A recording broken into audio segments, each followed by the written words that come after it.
நடமாடும் மனித வெடிகுண்டு அப்படின்றத நம்ம கேள்விப்பட்டதுண்டு. அதனுடைய உண்மையான உள்ளர்த்தத்தை தான் நம்ம இன்னைக்கு பார்க்க போறோம். மனித உடலானது 50 ட்ரில்லியன் செல்களினால் ஆனது. இதில் ஒவ்வொரு செல்லும் நிமிடத்திற்கு 0.07 வோல்ட் ஆஃப் எலக்ட்ரிசிட்டியை ப்ரொடியூஸ் பண்ணக்கூடியது. அப்போ 50 ட்ரில்லியன் இன்ட்டு 0.07 வோல்ட்டை நீங்கள் மல்டிப்ளை பண்ணீங்கன்னா ஒரு சராசரியாக ஒரு 35,000 ட்ரில்லியன் வோல்ட் ஆஃப் எலக்ட்ரிசிட்டி நம்மளுடைய உடல் ஒரு நிமிடத்திற்கு உற்பத்தி செய்கிறது.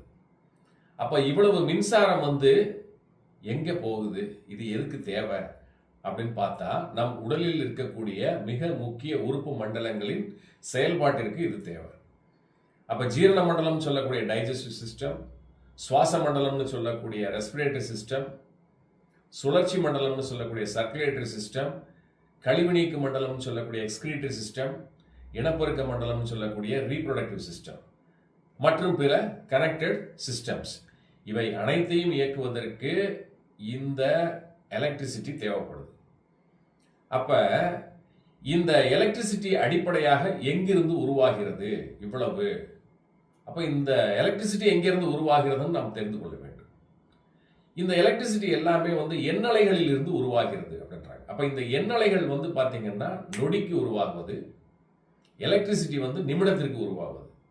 அப்ப நொடிப்பொழுதில் உருவாகக்கூடிய இந்த எண்ணலைகளின் தொகுப்பு மொத்தமாக சேர்ந்து நிமிடத்திற்கு எலக்ட்ரிசிட்டியாக உற்பத்தி ஆகிறது நம்முடைய உடலில். அப்ப இந்த எண்ணலைக்கு இங்கே முக்கியத்துவம் கொடுக்கப்படுகிறது. இந்த எண்ணலைகள் 5ஆக பிரிக்கப்படுகிறது. Alpha, beta, gamma, theta, delta அப்படின்னு சொல்றோம். விழிப்பு நிலைகளில் நாம் வேலை செய்யும் போது நம்முடைய எண்ணலைகள் பீட்டா ஸ்டேட்ல இருக்கும். அப்ப இந்த பீட்டா நிலையில இருக்கும்போது இதனுடைய அளவீடு ஃப்ரீக்வன்சி பார்த்தீங்கன்னா 12 முதல் 30 ஹெர்ட்ஸ்ல இருக்கும். வேலை செய்து நாம டயர்ட் ஆயிட்டோம் அப்படின்னா இந்த டயர்ட்னஸின் போது நாம் ஆல்பா வேவ் லென்த்ல இருப்போம். எண்ணலைகள் ஆல்பா வேவ் லென்த்ல இருக்கும்.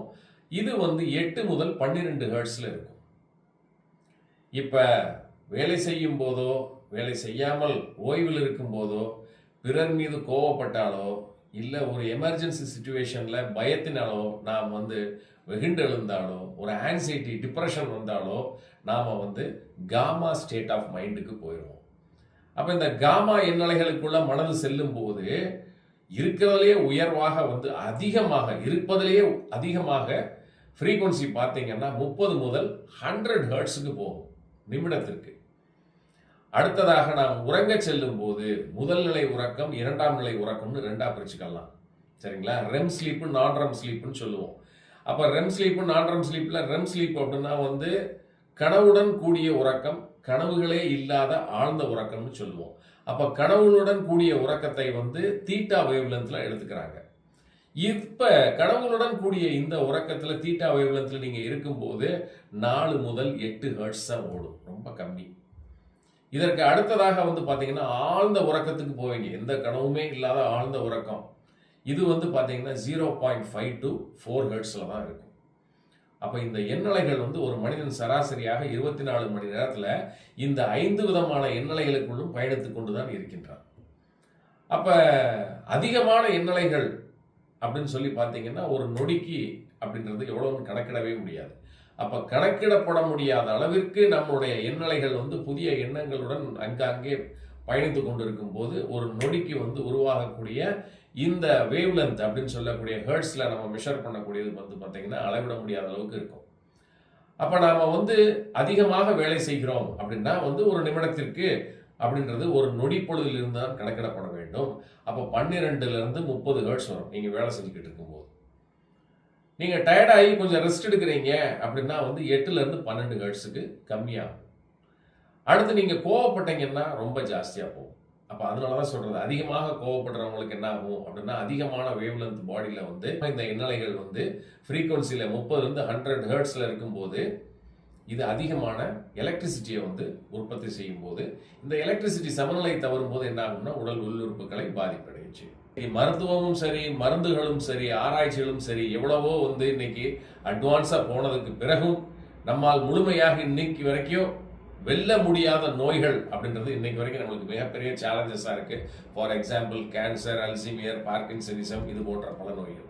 அனைத்தையும் நம்மால் சரி செய்ய முடியுமா அப்படின்னா முடியும். எப்ப அப்படின்னா முறையாக நம்முடைய எண்ணலைகளை பராமரிக்க வேண்டும்.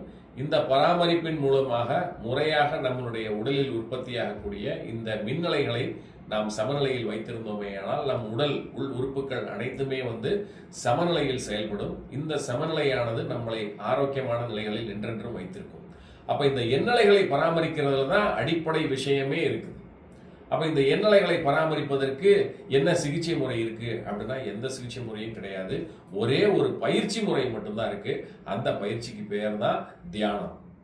மிகவும் எளிமையாக முறையாக ஒரு தியான பயிற்சியை கற்றுக்கொண்டு ஒரு நாளைக்கு சராசரியாக 10 to 15 நிமிடம் நீங்கள் தியானம் செய்தீர்களேயானால் நிச்சயமாக உங்களுடைய எண்ணலைகள் இந்த தீட்டா அப்படின்னு சொல்றோம் பாத்தீங்களா, அதாவது 4 to 8 ஹெர்ட்ஸ் அதுல நிற்கும். அப்ப அந்த 4 to 8 ஹெர்ட்ஸ்ல ரொம்ப கம்மியான லெவல்ல இந்த நிலைகள் இருக்கும்போது ஒரு 10-15 நிமிஷத்துல நீங்க அன்றைக்கு நாள் பூரா காமா வேவ்ஸ்ல அதிகமாக டிராவல் பண்ணி 30 to 100 ஹெர்ட்ஸ் கோவப்பட்டு நீங்க ஏற்றி இருந்தாலும் சரி, இவை அனைத்துமே பாத்தீங்கன்னா கொஞ்சம் கொஞ்சமாக கம்மியாகி சீராகக்கூடிய ஒரு நிலைக்கு வரும். அப்போது நீங்க எந்த நோய்நிலைகள்ல இருந்தாலுமே உங்களுடைய அந்த நோய்நிலைக்கு காரணமாக இருந்த உயர் மின்னழுத்தம் நல்லா ஞாபகம் வச்சுக்கோங்க. இந்த உயர் மின்னழுத்தம் நிச்சயமாக கம்மியாகி அந்த நோய் சரியாவதற்கான ஒரு சூழ்நிலைகளை உருவாக்கும். ஆகவே முறையான தியான பயிற்சியை தினமும் மேற்கொள்ளுங்கள். குறைந்தபட்சம் 10 to 15 நிமிஷம் எடுத்துக்கிட்டு நல்ல ஆரோக்கிய நிலைகளில் என்றென்றும் நீங்கள் வாழ்ந்திட வாழ்த்துக்களை கூறிக்கொண்டு மீண்டும் ஒரு நல்ல பதிவில் சந்திக்கின்றேன். நன்றி, வணக்கம்.